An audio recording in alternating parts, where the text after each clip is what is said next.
You're listening to Women's Media Center Live with Robin Morgan on 1580 CBS Radio.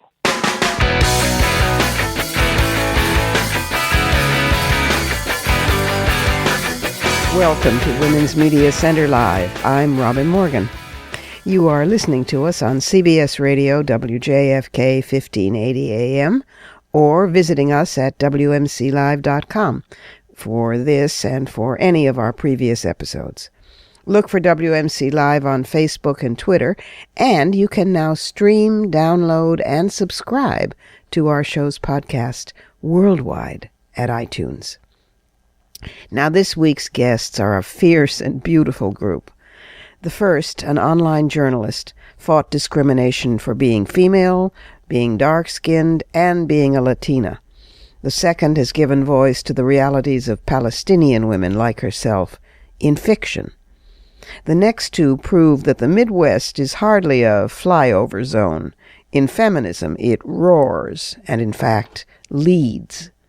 And the last takes us inside the sexist world of sports journalism, on which she blew the whistle. Some women, eh? We'll get to them in just a minute, but first we need to look inside the headlines.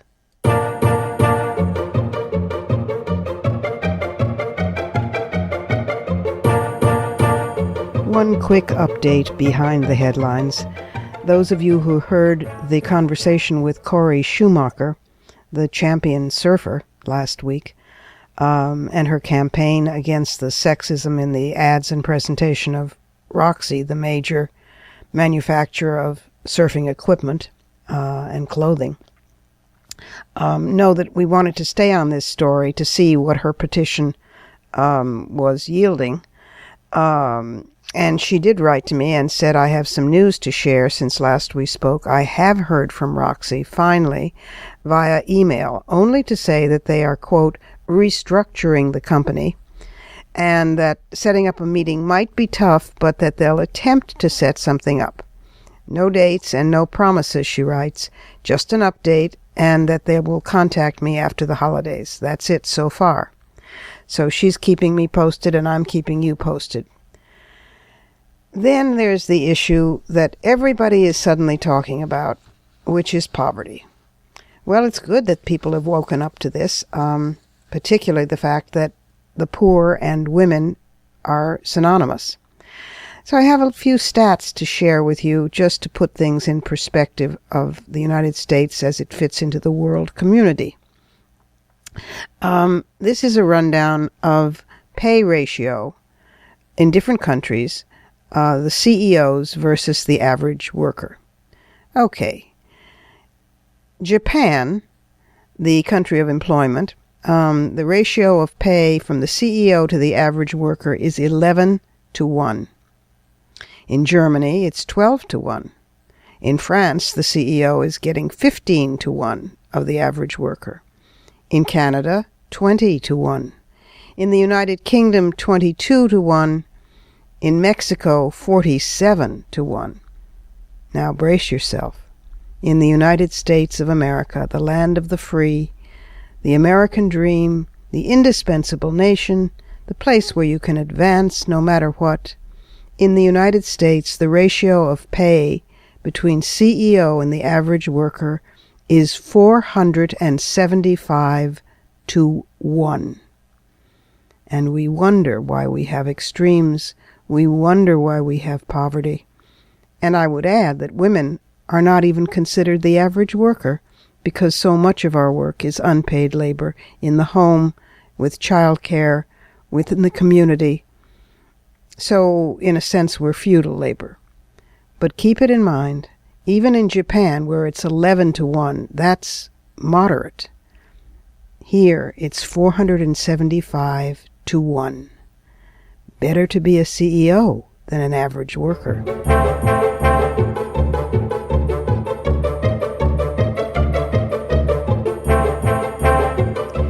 My first guest, Michaela Davies, is a radio host and producer on the web and a TV host and producer on the web.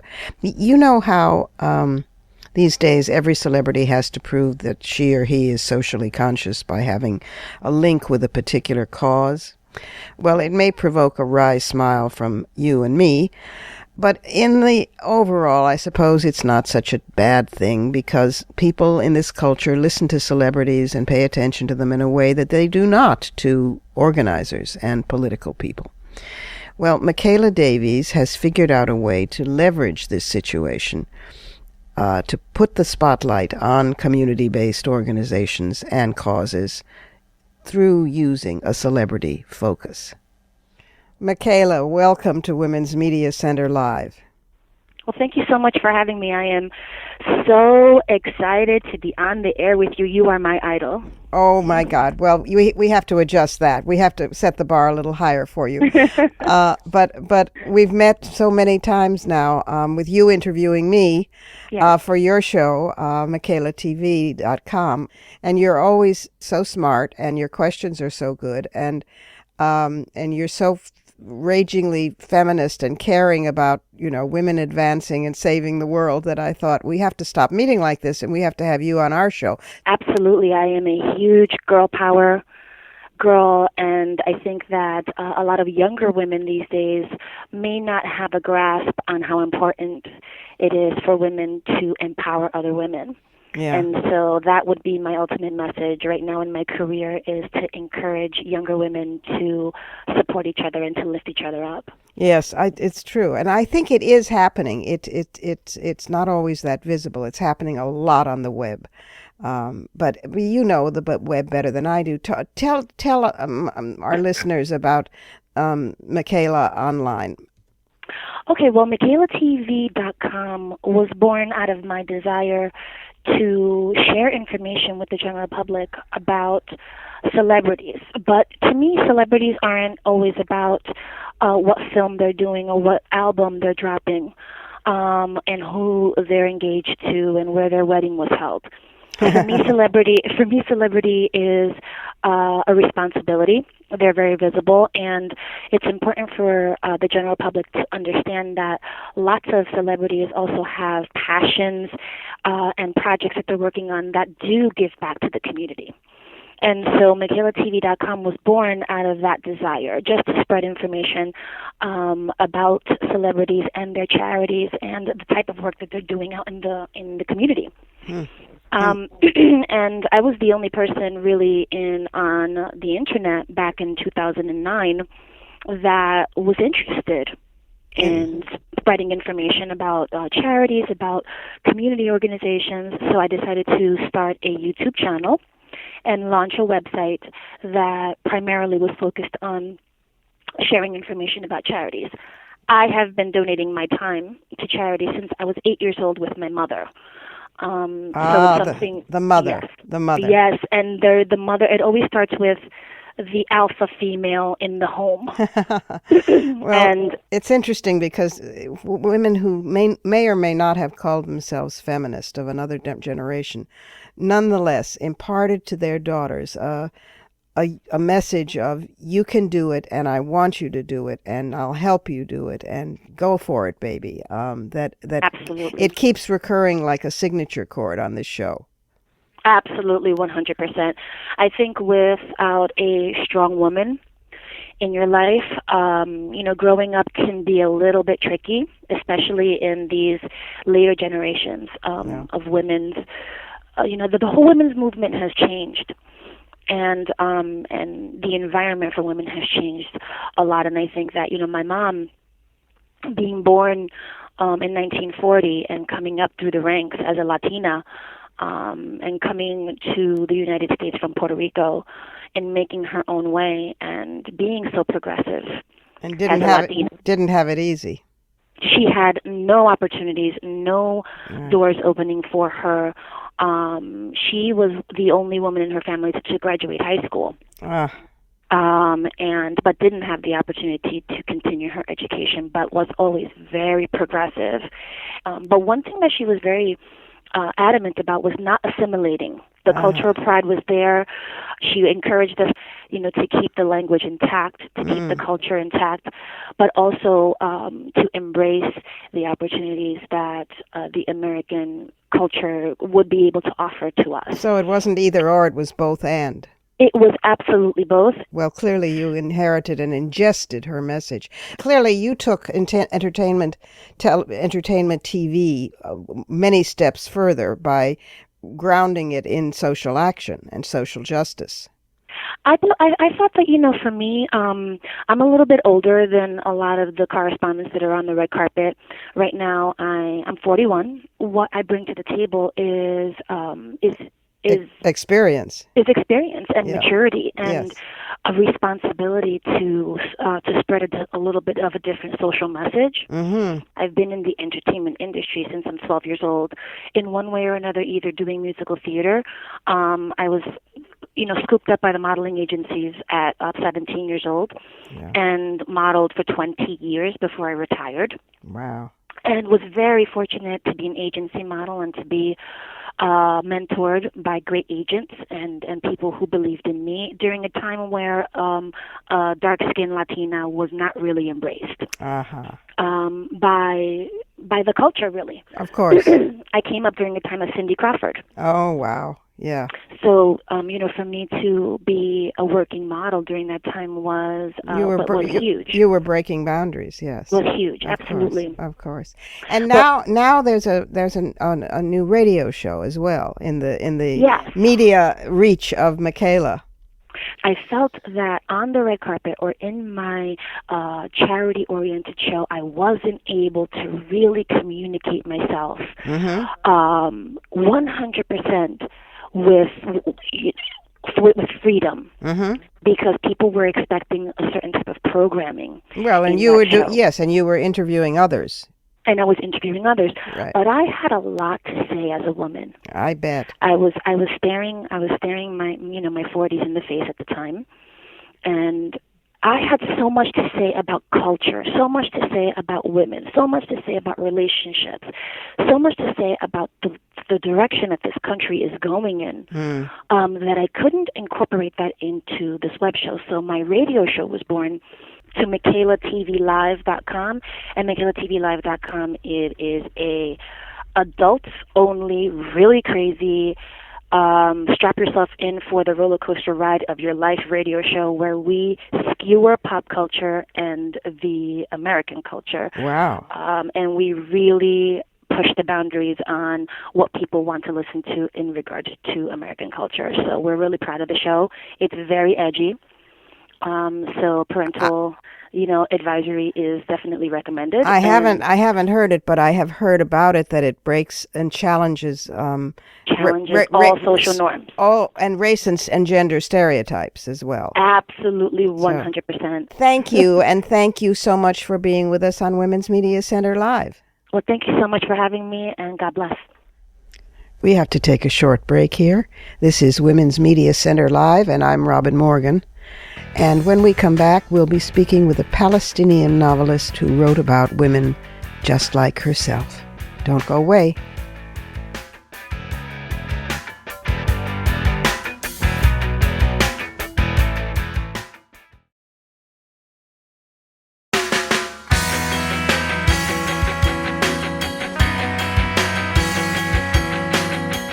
You're listening to Women's Media Center Live with Robin Morgan on 1580 CBS Radio.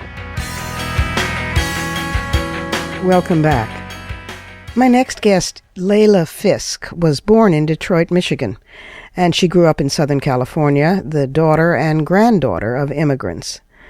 She went to college, she completed a career in the field of land use management, she raised 2 children, and only now, as the grandmother of 2, did she write her first novel. Welcome, Layla, to Women's Media Center Live. Marhaba. Marhaba, Robin. Thank you for having me. You are a first-generation Arab American, but the book is called The Fig Orchard, which was published recently, and it follows the life of a Christian Arab Palestinian girl. Am I correct? Yes. Yes, The Fig Orchard is a family saga that unfolds in the Middle East before, during, and after the First World War. It follows the life of a young girl named Nisrina, who was raised by a father who wanted a son, and then married off at the first sign of womanhood to a man she had never met. Mm-hmm.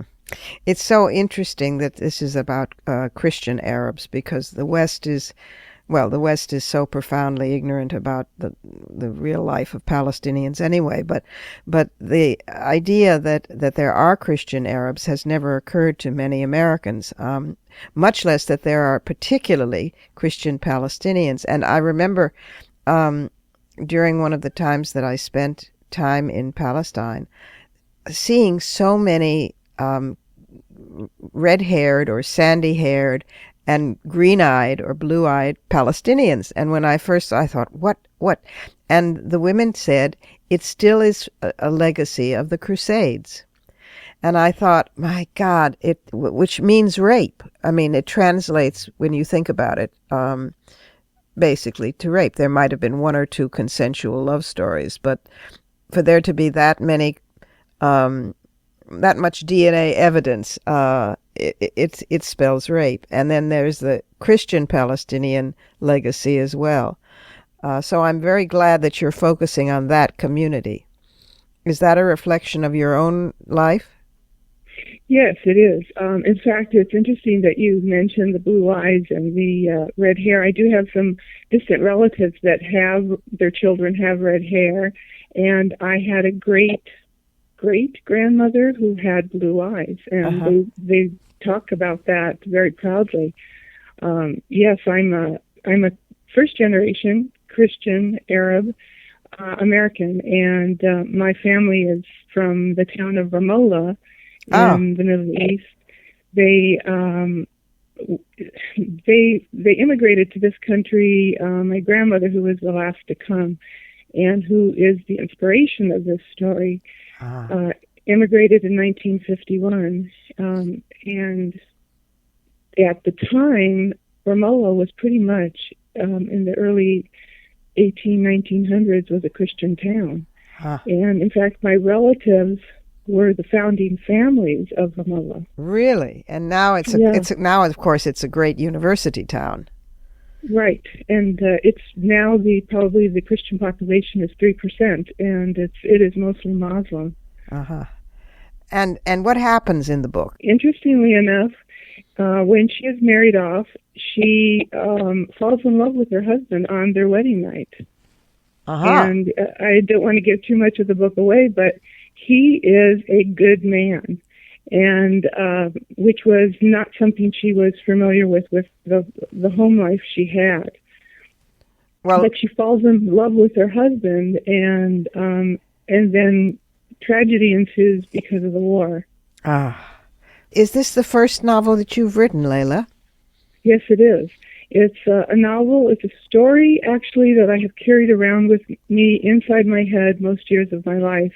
My grandmother, again, who is the inspiration for the book, lived with us ever since I was a young girl. And she was a midwife in the Middle East. Wow. And she would tell us some stories of her life and what took place. And those stories just sort of culminated into my brain, and I wanted to write it down into a novel, but life just took its toll, and I got married, had children, had a career, and finally, when all those jobs were done and I retired, I was able to sit down and focus and calm the chatter of the world and actually be able to write this book. Well, if it's any encouragement to do more, George Eliot herself never wrote a novel until she was after 55. She had written essays and literary criticism, and she had not written any of the great works that she wrote. So maybe this is the start of a whole new career. I hope so. It would be exciting. It's called The Fig Orchard, and it's available on, is it an ebook as well as a hardcover or a paperback? Right. It's a trade paperback as well as an ebook, and it can be purchased on Amazon.com or Barnes & Noble or a lot of the other online vendors. And the stories of Palestinian women have just begun the surface to be scratched. The issue of women is a very complex issue, women in the Middle East, because, when you think about it, how does one really overcome negativities of a culture while they are part of that culture, and where most of their life is a subsistent life. Yes. And their main struggle is just to survive. And in the Fig Orchard, it gives bits of how little by little awareness of one's self and one's identity starts to emerge. Yes. Based on the hardships that take place. Yes, yes. So thank you for being with us today on Women's Media Center Live. Thank you, Robin. It was a pleasure. And now it's time for the Surrealism Corner.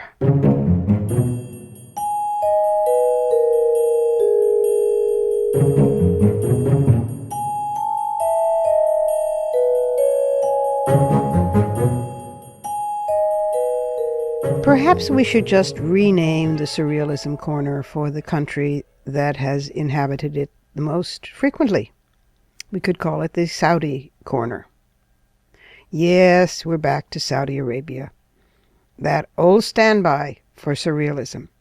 So there is a new Saudi survey published in early January, conducted by the Riyadh-based King Abdul Aziz Center for National Dialogue, which shows that men blame women, surprise, for the rising number of molestations. Saudi men believe that women are to blame for the rising number of cases involving molestation of females on the grounds that men are seduced by women's makeup. Yeah, I am not making this up. I'm just reading from the article. The findings were conducted in a survey conducted by the center and involved 992 males and females. And the survey, which was carried by Saudi newspapers, found that 86.5% of the men polled believe that women's exaggeration in wearing makeup is the main cause of the rise in molestation cases in public places in the conservative Gulf Kingdom. I would remind you, by the way, this is an aside from the article, that this is the place where young consensual lovers caught giving a modest kiss in public are jailed for 6 months. Okay, back to the article. About 80% of the total persons polled believe lack of deterrent penalties, cutting off their hands, cutting off other things, and the absence of specific anti-molestation laws, are also to blame for the phenomenon. The report said 91% of the respondents, all aged above age 19, believe that another key factor is the, quote, poor religious sentiment, unquote, while nearly 75% said the problem is caused by lack of awareness campaigns and warning notices at most public places. Now, this is a new low or a new high or a new something to the process by which some male reasoning goes, she wanted it, she asked for it, the battered woman enjoys being beaten, the rape victim really wanted to seduce him, it's always blame the victim. Or she incited him by the way she was dressed, because wearing a parka and blue jeans and boots is an incitement. Or she shouldn't have been out at that time of day or night, because wearing a parka and boots at 11 o'clock in the morning walking down the street is clearly meant as an incitement and a lure. Or, well, it's just her demeanor and her seductiveness. But if she's 80 years old or, 6, how does that figure in? Anyway, this is a new standard, because these are women in the full abaya. That is the black drape which turns them into movable bolts of cloth. And most women on the street in Saudi Arabia are wearing the niqab as well. The niqab is a face covering, complete, that has 2 tiny slits for the eyes. So how men even know what kind of makeup they're wearing or if they're wearing it is a mystery to me. But the assumption, I guess, is that they're wearing it underneath there. They mean it Jezebel-like, Queen of Sheba, seductress. And whatever's going down, she asked for it.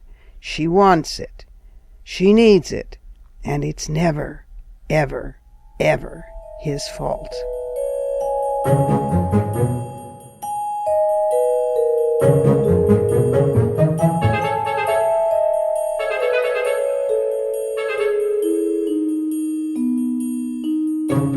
We have to take another short break here at Women's Media Center Live. I'm Robin Morgan. And if you happen to need, to sue for discrimination, or you're in the mood to make a little good, healthy political mischief, or you want to demonstrate against unfair practices, or you need to organize, any of these things, and if you happen to find yourself in or around Minnesota, well, you're on feminist turf. When we come back, we'll sample a small piece of it. Two terrific women from Gender Justice.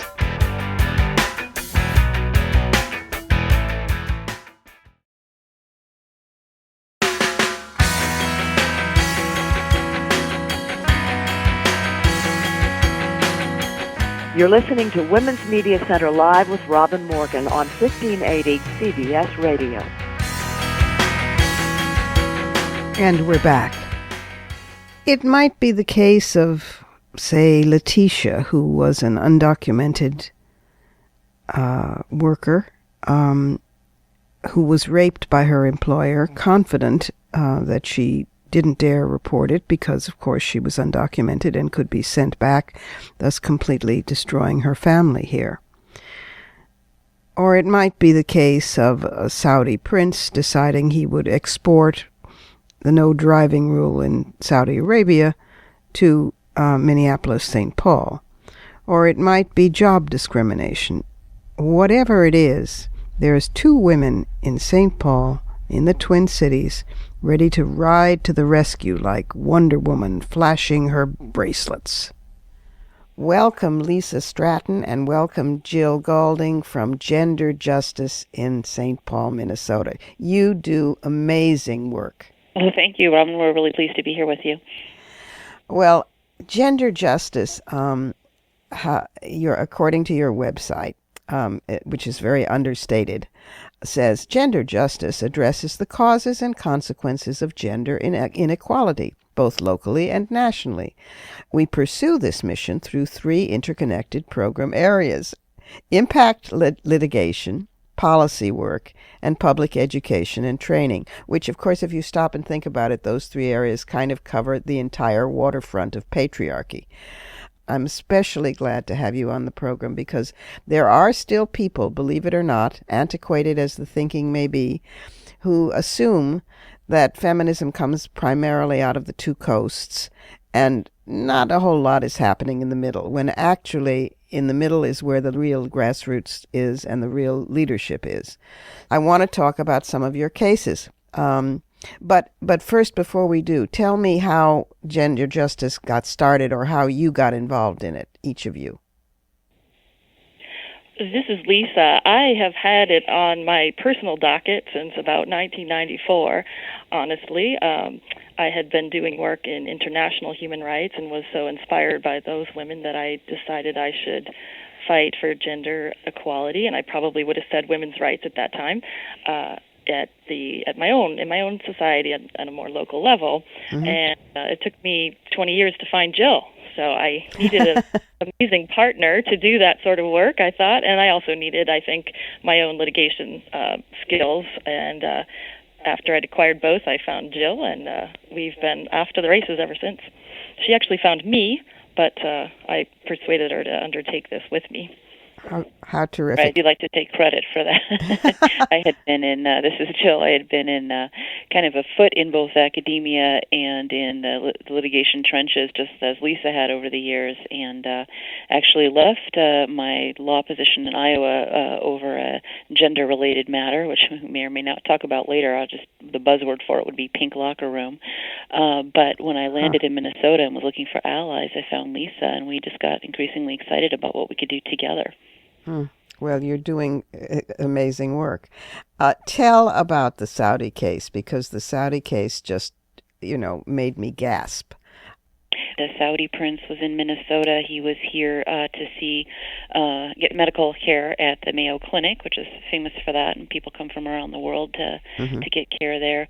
But he brought a gigantic entourage, and as has been done over and over again over the years, bought in drivers for the entourage, and at that point there were about 50 or so people hired to drive, 3 of them women, who are now our 3 clients in that case. And after one day working for this prince and his entourage, they were fired, and they were told point blank, one after the other in 3 meetings, the Saudis don't want any women drivers, or the prince doesn't want any women drivers. And so that was very upsetting to them, very surprising to them in this day and age. And you were speaking earlier about, where does feminism come from? And I guess I'd be surprised not to find it anywhere on the planet, because there are great men and women, but this case kind of exemplifies, can you find a great feminist in the Midwest? Absolutely. Our clients are just so astounding to us. They have been so brave and so persistent in pursuing this, and the way that they've made a connection to the women in Saudi Arabia and seen this as a kind of arm-in-arm effort where the Saudi women are working on the issues in Saudi Arabia and we're working on the issues here, but we see the connections and we see how we can work together. It's really been inspiring. And I'm sure that the Saudi women are getting a real thrill out of this. What stage is the case in? The case has been filed in federal court, and it's in the early stages of litigation. It's been slower to get off the ground in many cases because we are still figuring out how one serves a Saudi prince with if you know Manal al-Sharif, who was the leader of the protest in Saudi Arabia. She happened to be, about a year ago, in Minnesota, teaching a class or being involved at one of the local colleges. We found that out that day, the day she was leaving, and immediately called them, and she managed to meet us at the airport. She met me and Jill, and 2 of our clients managed to make it up here to the Twin Cities from Rochester, Minnesota, where they live and where this happened. And there was an incredible moment where our clients took out, she didn't even know, Manal did not even know exactly who she was meeting. She knew there was some lawyer in St. Paul who wanted to meet her, and she was kind and lovely enough to agree on that basis. Yeah. And our clients came, and they brought the Rochester, Minnesota newspaper that had them on the cover from our an action that we did around the Saudi day when they protested in Saudi Arabia. We did an action in support that we called a drive-in, and it got attention to the issue here. And our clients were saying, no, that's us. And it took a few minutes to realize, and suddenly her face lit up, saw the picture and said, this picture went viral in Saudi Arabia. That picture. Oh. And our client, Gretchen Cooper, said, that's me. Oh. It was just magical. Yeah, the picture of her daughter, I think, who we made a T-shirt for that said, let my mommy drive. It went viral in Saudi Arabia. Oh, it's wonderful. It's just lovely. What among your other current groundbreaking cases can you tell us about in the few minute or so that we have left? Yes, we had, I think it's maybe indicative of how widespread this kind of discrimination still is. We had 2 separate cases. 2 women didn't know each other, but they were approached by them at about the same time and brought their cases the same day. One of the women was pushed out of the workplace because she was pregnant and needed only minor accommodations. was fired the day before her FMLA leave would have been in place for her. And the other woman was fired for similarly trivial grounds, really. She simply wanted to take nursing breaks, as she's supposed to be permitted to do under the law, at the workplace. And the employer said he thought that was unprofessional, and how could she do that, and how could she push her needs above his, and fired her for wanting to be able to nurse her baby. So those are two of the cases that just exemplify the way we still hold on to this notion of, who an ideal worker is, and that ideal worker is distinctly male and not pregnant or nursing. Yeah. So we're working to counteract those stereotypes in those cases. It's hard to believe it's 2014, and some things we thought we'd solved. Thank you for everything that you do. Tell the website, and I know you're on Facebook as well. Our website address is www.genderjustice, all one word, .us. And they're on Facebook, and they're wonderful. They're just fantastic. Twitter at Gender Justice. Throw that in as well for more conversation, more great feminist conversation. Well, it's a better world with the two of you in it. I'm awfully glad you found each other and that we found you. Thank you. Thank you for being with us. It's time for one more break here at Women's Media Center Live, where I am still remaining Robin Morgan. When we come back, we'll talk with a woman who blew the lid off the sports journalism world, told the truth of what women sports journalists really face and what to do about it.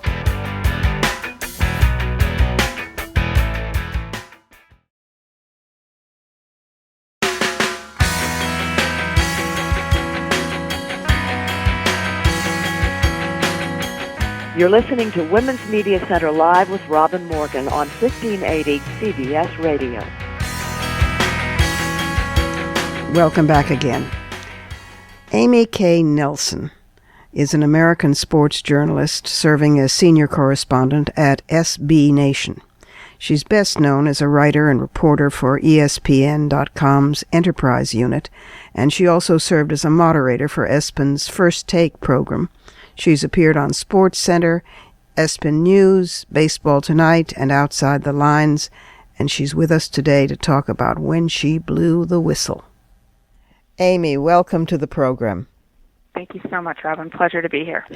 Well, we at Women's Media Center have been remiss because we haven't done as much as we should have on women in sports media. And you wrote an extraordinary piece in thehairpin.com about the systematic discrimination. You're one of the few who's actually been a whistleblower out loud. Yes, and I never intended to be necessarily or frame myself as such, but I'm happy to sort of own that. And I think the reason why is because I've been in this industry. I'm only 35 years old, so I'm still fairly young. At least I'd like to consider myself. You are very young, but okay. you already spent 7 or 8 years at ESPN, right? Mm-hmm. Yeah, I've been in this business for about 13 years, and wow.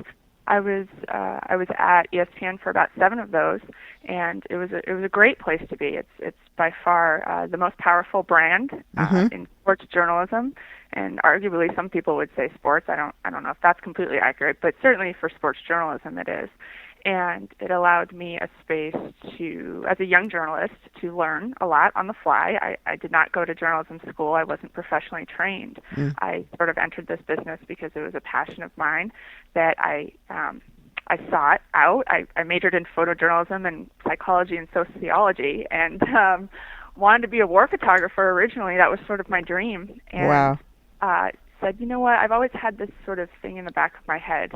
Let me see if I can go and do this. And got my first job in Boston and sort of worked my way up and found myself at ESPN, being on television, writing, big columns. I mean, I was afforded a great opportunity and a great open channel, if you will. And so, but with that, I've seen a lot and I've heard a lot, and I'm even though I'm a white woman, I am a minority in my profession. Yes. And I've just been thinking about my place and women's roles in this industry, and some of the frustrations that I've had, but also a lot of my colleagues have had, and that we keep seemingly having these conversations between us, but not with anyone else, and certainly not in a public forum. Yeah. And I just got to the point where maybe, I'm sort of on my own freelancing and sort of in a different stage of my career at this point. And with that, I guess I lost some inhibitions and just said I'm ready to be a voice. And so that's sort of how I arrived at writing that piece. Well, you opened up a whole can of worms, wonderful, I think, dialogue. And then Sports Illustrated did a whole roundtable of which you were a part. So it's now, the first salvo is always to name it. We always say name it, change it. And if it isn't named, then there's nothing that can be done. But the person who has the guts to do that first naming often takes a lot of opprobrium, and then people begin to discuss it. And it seems from the what I've read of yours and now a few other women on the subject that it's all the way from garden variety sexism of being hit on and being hassled and harassed to up through assignments not going to women, women not being hired, women not being promoted, women not being in the corner office, so we have no real behind-the-scenes power or defenders. I think part of what it comes down to is that male sports, the sports played by men, the four professional sports in this country, are the ones that dominate. They're the ones that by far have the most power, the most interest, and are covered extensively. So, and inherently people think baseline men's sports. And when you think baseline men's sports, and when that's the bulk of the industry, we, by virtue of our gender, automatically are disqualified from belonging as a group. Automatically. We do not get that automatic pass. And so because of that, there's a whole set of social circumstances, if you will, for lack of a better phrase right now, that we are faced with when it comes to being in this industry. And so because we aren't automatically given that pass, we often, most of us, have to continually prove ourselves. And I think what also is sort of amazing is that former female athletes also quite often have to prove themselves. I mean, I wasn't a former professional athlete or even close to it, but I've also seen struggles and frustrations by women who were former athletes to gain acceptance, which I think says a lot in terms of the culture of the sports journalism world. And I mean, you've talked and written about the so-called sideline reporter, which is the sports' own female ghetto, where women get assigned. And talk a little bit about that. Obviously I couch that by saying there are plenty of women who are very competent and men, by the way, who are sideline reporters. Yes, no, sure. Who do their jobs very well, and but it quite often, I feel, is sort of the default assumed job, and I guess rung on the ladder that the highest one that we often are assumed to achieve or want to achieve, and many times are really only given that opportunity. And I wrote, and I can't tell you how many times I've talked to young women entering this business, and I ask them, what are your goals? And so often it's sideline reporter. Well, what does that mean exactly? Does that mean you want to be famous and you want to be on television? What is it about the sideline reporter job that makes you feel that this is the end all be all? And most often I'm not given very good responses or answers for that question. It seems to be a role that's built now more around fame than anything else. And I'd love to have more women not just talk about wanting to be either sports columnists or sports writers, but aspire to run a network and be in charge of hiring and production teams and all those behind the scenes roles that do have roles of power and obtain power, but very few women I've encountered actually have voiced that out loud. And you're absolutely right. I mean, that's where the rubber meets the road. I mean, until we get, it's one thing to get more women in front of the camera in any area of media, but until we get more people behind the camera determining what, for example, news is, what coverage is, what stories get covered, what people get covered, and you move up the food chain, as it were, and so until we get women in those positions, this really, at its heart, won't change. But I wanted to ask you, in terms of sports media, both electronic and print, all aspects of it, because you're multimedia, what can we do to move it along faster, Amy? I mean, is there anything that we're not doing that we should be doing? Sometimes I think with something like football, which itself is under analysis now for, concussive head injuries and the super testosterone drenched atmosphere of the game. Sometimes I think that might never change. Or do we wait for the institution to change? Do we infiltrate it? What do you suggest? Well, I'm never a proponent of ever sitting by idly. It's just not, I didn't think so. You don't sound that way. It's not completely in my makeup. I mean, I think there are a couple of things that we can do, or at least look at. Number one, and this is what I've heard from the most since I wrote that story, and then I participated in a roundtable about these issues, is just talking about it to begin with is a start, obviously, yes. and opening the dialogue and having this discourse and hearing from so many women and men, for that matter, by the way. That is a great start. How I'd like to sort of build on that is, and I've heard this from a few people, is that there are these journalism classes, sports journalism classes, filled with college students, and many times the percentages tip in the favor of women. Huh. So where's the disconnect between women going to college and studying this and wanting to enter this field, and then the end result of the numbers being down, particularly when it comes to the paths of power in this industry? And so I think what I'd like to do anyway, personally, and I'm just speaking for me personally right now, is to maybe try and get into those classrooms more and work with younger women to educate, and also have another line open to understand what's happening in this industry and why are so many women either A, leaving it, or B, just sort of petering out at whether it be mid-management roles or slightly higher or slightly above. And then I think the other thing that I wrote about, and that is so crucial, and this is what I hope really this discussion really, I think, advances, is a recognition of the allies, the male allies that are in this industry. Yes. And I've had, and that we've all had,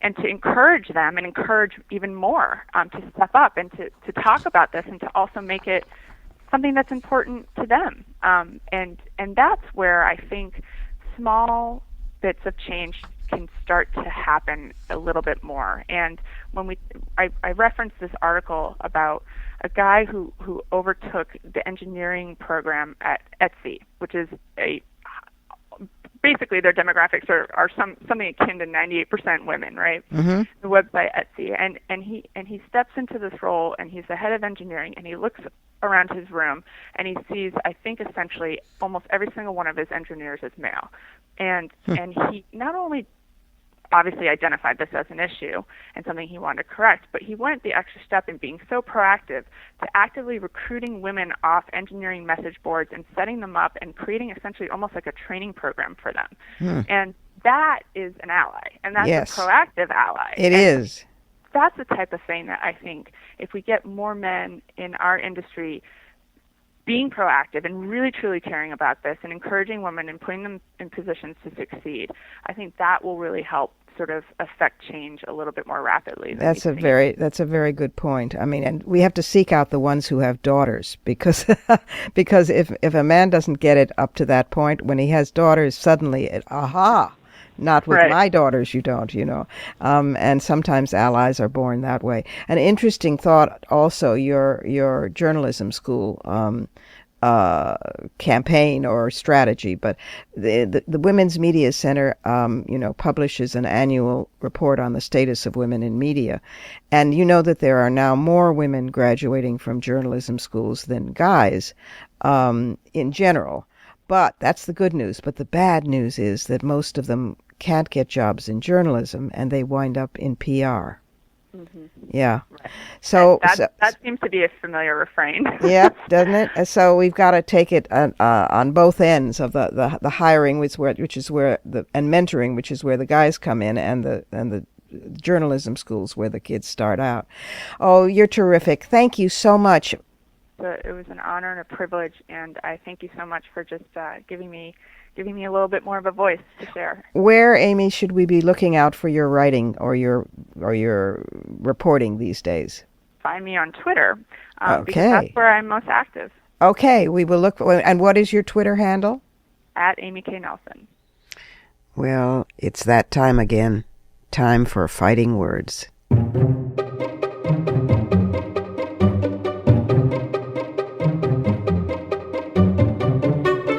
Monday, the 20th of January, is, of course, Martin Luther King Day. And I got to thinking about these days of special observance and how they change over time. Martin Luther King Day is a day, for example, when everybody pays attention to racism, supposedly, and then can ignore it, or so they feel, for the other 364 days. You know, there's Black History Month, there's Women's History Month. There is no White Male History Month because basically the whole calendar is that. In any event, when such a day first comes into being, it feels like a real triumph of coming to visibility. I remember the fights for Martin Luther King Day. I remember that Arizona and Barry Goldwater didn't want to observe it. I think they may have even had to go to court over it. I'm not sure, but it was a struggle. So at first it seems like this huge triumph. I mean, think how good it would feel to have even one day of national observance for a historical, real woman in this country. Not Mother's Day, but a day, for example, like Susan B. Anthony's birthday on February 15th, or a day commemorating Sacagawea or Ida B. Wells. We don't have even one. So that's the triumph phase. But over time, the observance becomes flattened somehow. It becomes reified. It becomes a day when kids are happy because there's no school.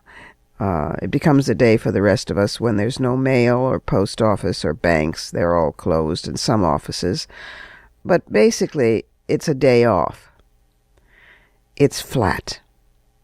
We're a very ahistoric country, and we forget real fast. There's a famous story that appeared years ago in the Black Scholar, a real story told by a former teacher of 7th graders in the black community, and he had asked them who knew the name Martin Luther King, and his classroom filled with raised hands, and everybody said they knew. And why did they know? What had he done? Well, they didn't know what he'd done, but they knew the name because they got the day off from school. Then he asked about the name Malcolm X, and not one hand went up.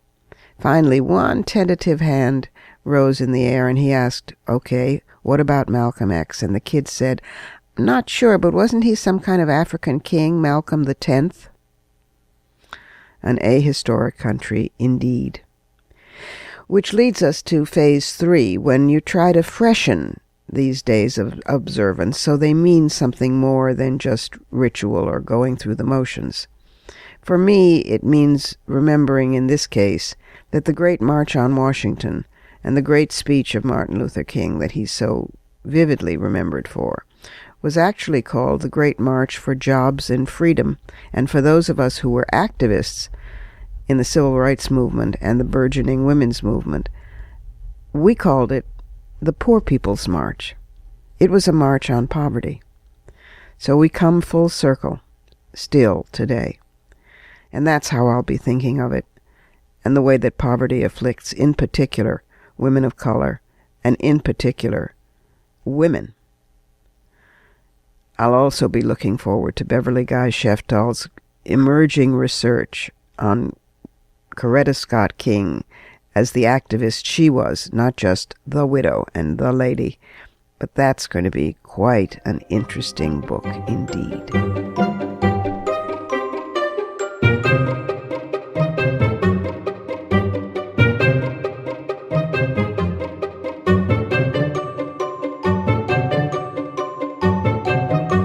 And that's it for this week. You've been listening to us on CBS Radio, WJFK, 1580 AM, or you've been visiting us at WMCLive.com for this and for any of our previous episodes. Be sure to find WMC Live on Facebook, Twitter, and at iTunes worldwide, where you can stream, download, and subscribe to our show's podcast. Portions of this program were taped earlier. Views expressed here do not necessarily represent the WMC. Here's the family for Women's Media Center Live. WMC President and for this program Executive Producer Julie Burton, Senior Producer Crystal Williams Chancellor, and our founding sponsor Regina K. Scully. I'm Robin Morgan. Thanks for being with us.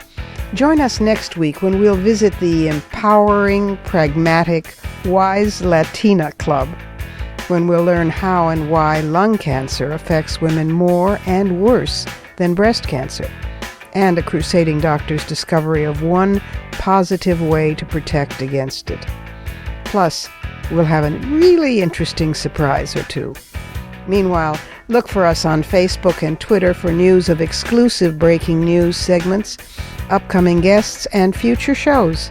Only here on Women's Media Center Live. For the smartest talk about news, politics, sex, books, religion, race, and more, tune your radio to Women's Media Center Live with Robin Morgan. Audacious, witty, provocative, informative, and fun. It's Women's Media Center Live with Robin Morgan on 1580 CBS Radio and WMCLive.com. Talk radio with a brain.